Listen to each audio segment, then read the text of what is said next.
რუსთავში კიდევ ერთი მასშტაბური ინფრასტრუქტურული პროექტი დაიწყო. რეაბილიტაცია ჩაუტარდება 4 ქუჩას. ფალიაშვილის, კლდიაშვილის, მარჯანიშვილის და სანაპიროს ქუჩებზე მოიწყობა ტროტუარების შიდა ეზოებში. შესასვლელები, ველობილიკები, მწვანე სივრცეები და სარწყავის სისტემა. დამონტაჟდება გარეგანათების ახალი ქსელი. შეზღუდული შესაძლებლობების მქონე პირებისთვის ადაპტირებული შუქნიშნები და საზოგადოებრივი ტრანსპორტის მოსაცვლელები. პროექტის ღირებულება 5.834.429 ლარია.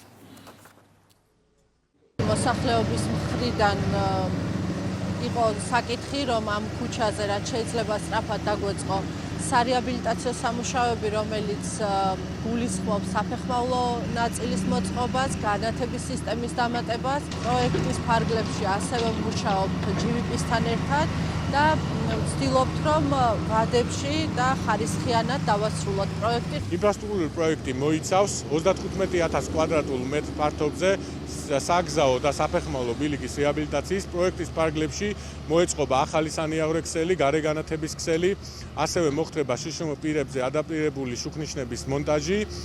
პროექტის ფარგლებში განახდება სარწყავის სისტემა.